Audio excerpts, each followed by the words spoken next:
তাহলে কি সত্যি ভয় পেয়ে পালিয়ে যাবেন সুপারস্টার দেব? হ্যালো ফ্রেন্ডস, আমি অর্পণ। তো আজ ভিডিওটা খুবই ইন্টারেস্টিং একটা ভিডিও হতে চলেছে, তাই কেউ ভিডিওটা স্কিপ না করে প্রথম থেকে শেষ অবধি দেখতে থাকো বন্ধুরা। তো ব্যাপারটা হচ্ছে, বেশ কিছুদিন ধরে আলোচনা হচ্ছে কালকে 2898 এর যে রিলিজ ডেটটা, ঠিক আছে, সেইটা নিয়ে কিন্তু বেশ জলগোলা হচ্ছিল বেশ কিছুদিন ধরে। বাট ফাইনালি তারা জানিয়ে দিয়েছেন, অ্যানাউন্সমেন্ট করে দিয়েছেন যে কালকে 2898 এর রিলিজ ডেট কিন্তু 27 জুন হতে চলেছে। এবারে ব্যাপারটা হচ্ছে, বেশ কিছুদিন আগে, প্রায় 2-3 সপ্তাহ আগে, যখন খাদান নিয়ে যখন শুটিং চলছে, বিভিন্ন পত্রিকায় লেখালেখি চলছে দেবের খাদান সিনেমাটাকে নিয়ে, তখন একটি পত্রিকায় লেখা ছিল যে খাদান রিলিজ হতে পারে প্রবাবলি 28 জুন, ঠিক আছে, হতে পারে। এবারে ব্যাপারটা হচ্ছে, যদি সেইটাই হয় এবং কালকে যদি 27 জুন হয়, একদিন আগে পরে ওই রকমই একটা ডেটে কিন্তু রিলিজ, তাহলে দেব কতটা চাপে পড়বে এবং দেবের কি সেখান থেকে সরে আসা উচিত? খাদানকে কি সেখান থেকে পিছিয়ে আনা উচিত? দেব কি ভয়েতে পালিয়ে যাবেন প্রভাসের ভয়ে? কারণ আমরা জানি কালকির প্রচুর বাজেটের একটি ছবি, কালকি অন্য সাবজেক্ট চুজ করার হয়েছে এবং অনেক গল্পটা কিন্তু একটা আলাদা ধরনের, কিন্তু একটা মানে অন্য ধরনের সাবজেক্ট, এবং সবচেয়ে বড় কথা হচ্ছে সেই লেভেলের অ্যাকশন থাকবে এই সিনেমাটাতে। এবং কাস্টিংটা যদি আমরা দেখি কালকির, তাহলে আমরা বুঝতে পারবো যে কতটা ভয়ঙ্কর একটা ডিভাস্টেটিং একটা কাস্টিং কিন্তু রয়েছে, স্টারিং কিন্তু রয়েছে। প্রভাস রয়েছেন, অমিতাভ বচ্চন রয়েছে, কমল হাসান রয়েছে, দীপিকা পাডুকোন রয়েছে, সব বুঝতে পারছো একটা হাইপ, মানে দারুণ পরিমাণে কিন্তু হাইপ রয়েছে কালকির, এটা কিন্তু মানতে হবে। বাট এত কিছুর পরেও দেব কি পালিয়ে যাওয়ার ছেলে? আমার মনে হয় না। এইখান থেকে আমি একটু অন্য ধারণা বা একটা প্রেডিকশন ভিডিও এটা আমি বানাচ্ছি, যে দেব কিন্তু যদি ওদের প্রোডাকশন ঠিক করেন যে খাদান 28 জুন আসলে ভালো হয়, তাহলে অবশ্যই 28 জুন খাদান আসতে পারে, কিন্তু ভয় পেয়ে দেব পেছাবে না। আমি আরও একটা জিনিস বলে দিচ্ছি, এটাও আমার প্রেডিকশন, ঠিক আছে, সেটা হচ্ছে যে আমার প্রেডিকশন খুব একটা বেশি যে ভুল হয় সেটা কিন্তু না বন্ধুরা, ঠিক আছে। বাট আমার যেটা মনে হচ্ছে, খাদান সিনেমাটা পুষ্পা 2 এর সাথেও কিন্তু ক্ল্যাশ করতে পারে। দেবের সেই বুকের পাটা রয়েছে, দেবের সেই সাহস রয়েছে। তোমরা মিলিয়ে নিও, যদি কালকির সাথে ক্ল্যাশ না হয় খাদানের, 15ই আগস্ট খাদান ভার্সেস পুষ্পা 2 হতে পারে 99% গ্যারেন্টি।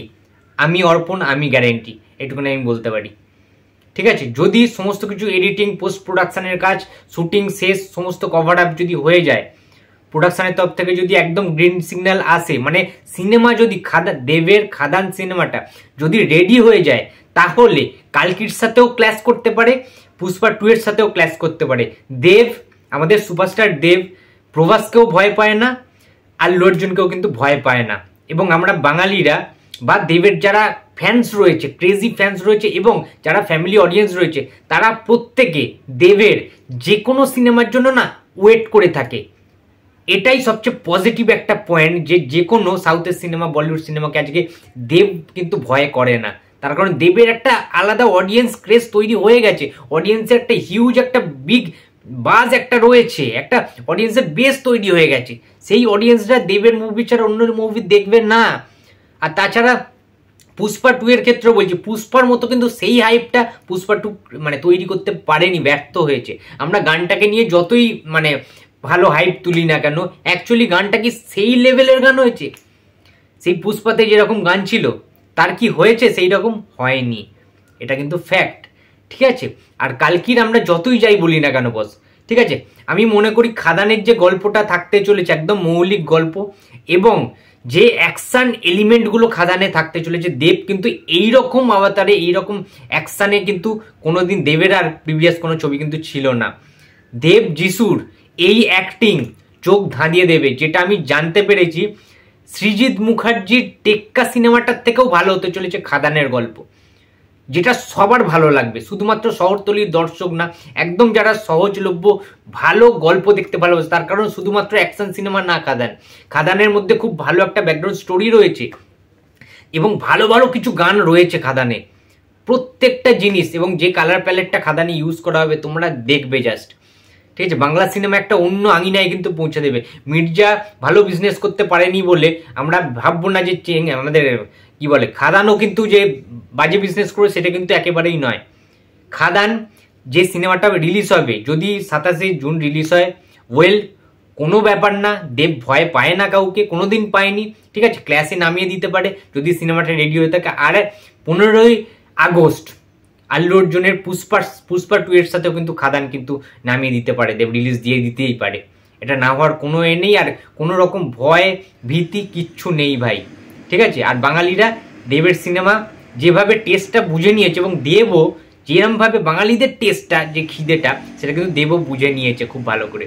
সুতরাং নো ভয় নো চাপ, ঠিক আছে, অনলি ফর খাদান, এটা সবসময় মাথায় রাখতে হবে। আর খাদান সিনেমাটা বিগ বাজেটের সিনেমা, আমি যেটা বারবার বলার চেষ্টা করছি যে সুরিন্দার ফিল্মস এবং দেব এন্টারটেনমেন্ট ভেঞ্চার্স একসাথে কিন্তু যৌথ প্রযোজনায় কিন্তু নিয়ে আসছে।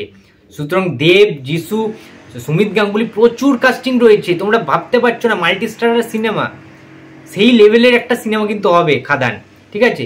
মানে দারুণ কিছু হতে চলেছে, ব্লাস্টিং কিছু হতে চলেছে। সো খাদান ব্লকবাস্টার হবেই। সে পুষ্পার সাথেও যদি ক্ল্যাশ করে তাহলেও ভয় পাওয়ার কোনো কারণ নেই যে পুষ্পা হিউজ কালেকশন করবে, মানে একটা ভয়ের কোনো বিষয় আছে ফ্লপ করে যাওয়ার, ডিজাস্টার হয়ে যাওয়ার, ঠিক আছে, বা কালকির জন্য ভয় পাওয়ারও কোনো কিছু কারণ নেই। খাদান ব্লকবাস্টার হবেই, এটা আমি এই ভিডিওতে বলে দিলাম গ্যারেন্টি সহকারে, ঠিক আছে, সেটা ক্ল্যাশ হলেও ক্ল্যাশ না হলেও। তো বন্ধুরা, এটা আমার ছিল প্রেডিকশন। তো তোমাদের যদি ভিডিওটা ভালো লাগে তো please like, comment and share করতে ভুলো না। যদি চ্যানেলে নতুন হয়ে থাকো তো প্লিজ সাবস্ক্রাইব করে দিও। তো দেখা হচ্ছে আবার পরের ভিডিওতে। তো টাটা।